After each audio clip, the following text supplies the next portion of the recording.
Hi friends, welcome to mohanaillam. இன்றைக்கி நம்ம பாலாடையிலேருந்து வெண்ணெய் எடுத்து எப்படி நெய் காய்ச்சறதுன்னு பார்க்கலாம்.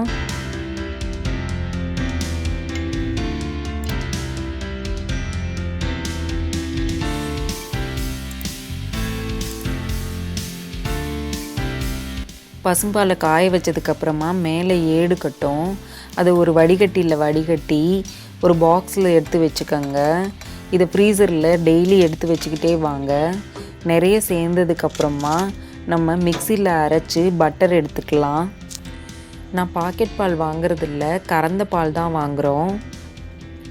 கண்டிப்பாக ஃப்ரீசரில் தாங்க வைக்கணும். ஃப்ரிட்ஜில் வச்சிங்கன்னா சீக்கிரமாகவே கெட்டு போயிடும். நீங்கள் என்றைக்கு பட்டர் எடுக்க போகிறீங்களோ அன்றைக்கி 5 hours முன்னாடியே எடுத்து வெளியே வச்சுருங்க. அப்போ தான் கொஞ்சம் மெல்ட் ஆகும், இல்லைன்னா ரொம்ப கெட்டியாக இருக்கும். நம்மளால் மிக்சியில் போட்டு அரைக்க முடியாது. இப்போ நம்ம பாலேட்டை மிக்சியில் சேர்த்துக்கலாம். ஐஸ் வாட்டர் ஊற்றி அரைக்க போகிறோம். இதுக்கு கண்டிப்பாக ஐஸ் வாட்டர் தாங்க ஊற்றி அரைக்கணும். நார்மல் வாட்டர் ஊற்றி அரைச்சிங்கன்னா மிக்சி ஓடுற சூட்டுக்கு பட்டர் மெல்ட் ஆகிட்டே இருக்கும். நமக்கு ஈஸியாக பட்டர் கிடைக்காது. ஒரு 10 to 15 seconds மிக்சியை ஓட விட்டாலே போதும், பட்டர் தனியாக பிரிஞ்சு வந்துடும்.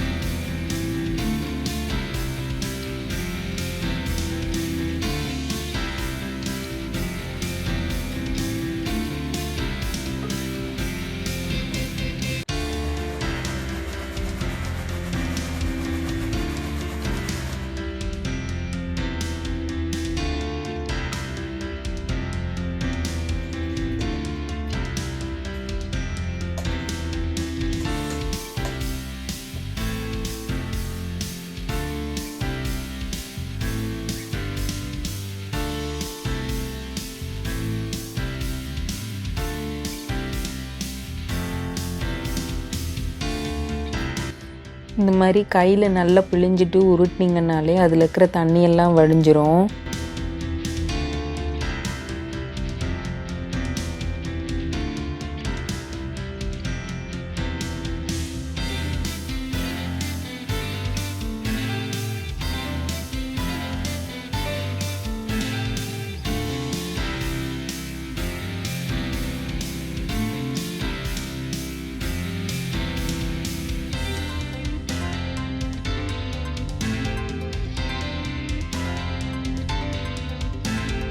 அந்த காலத்தில் ஃப்ரிட்ஜ் இல்லாத டைமில் பாலேட்டில் தயிர் கலந்து எடுத்து வச்சுக்கிட்டே வருவாங்க.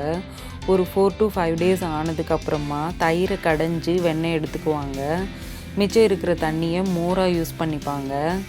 இப்போ நம்ம தயிர் கலக்காமல் ஃப்ரீசரில் எடுத்து வச்சுக்கிட்டே வர்றதுனால நம்ம இந்த தண்ணியை ஒன்றும் பண்ண முடியாது. இதை கீழே தான் ஊற்றணும்.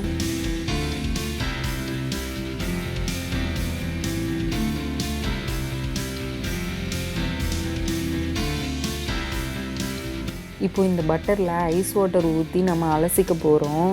எதுக்காக இந்த மாதிரி பண்ணுறோன்னா, பட்டரில் எதுனா பால் மிக்ஸ் ஆகிருந்துச்சுன்னா இந்த தண்ணியில் சுத்தமாக வந்துடும்.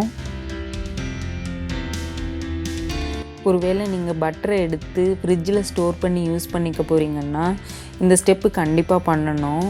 இல்லைன்னா பால் மிக்ஸ் ஆகிருக்கிறதுனால பட்டர் சீக்கிரமாகவே கெட்டு போயிடும். நம்ம நெய் காய்ச்சும் போதும் பொங்கி வந்துக்கிட்டே இருக்கும்.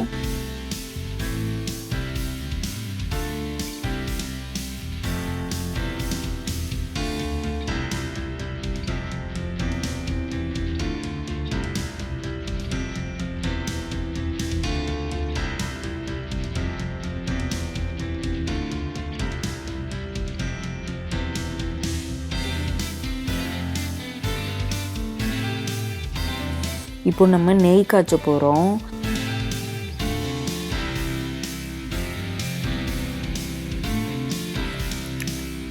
கைவிடாமல் கிண்டிக்கிட்டே இருக்கணும், இல்லைன்னா அடி பிடிச்சிரும். அடிகனமான பெரிய கடாயாக எடுத்துக்கோங்க. கம்மி குவான்டிட்டி தானே இருக்குதுன்னு சின்ன கடாயாக எடுத்திங்கன்னா கடைசியாக பொங்கி வரும். அப்போ நிறைய வேஸ்ட் ஆகிடும்.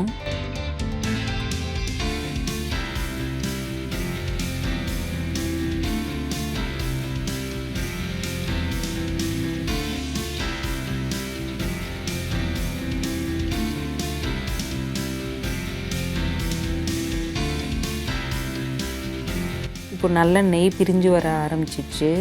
இந்த ஸ்டேஜில் 2 பிஞ்ச் அளவுக்கு உப்பு சேர்த்துக்கலாம்.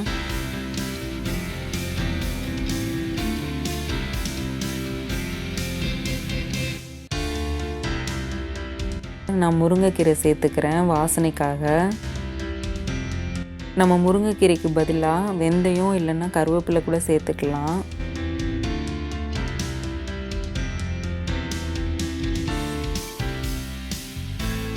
இந்த மாதிரி நல்லா பொங்கி வரும்போது ஸ்டவ்வை ஆஃப் பண்ணிவிட்டு இறக்கி வச்சிடுங்க.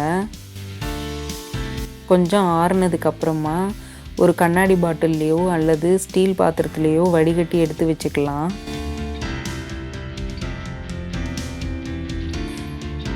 இதை வெளியவே வச்சு யூஸ் பண்ணலாங்க, ஃப்ரிட்ஜில் வைக்கணுன்னு அவசியம் இல்லை. இப்போ நமக்கு சுத்தமான நெய் கிடச்சிடுச்சு.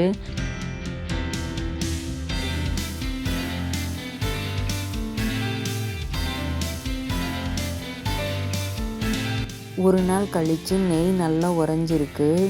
மணல் மணலாக எப்படி சூப்பராக இருக்குன்னு பாருங்கள்.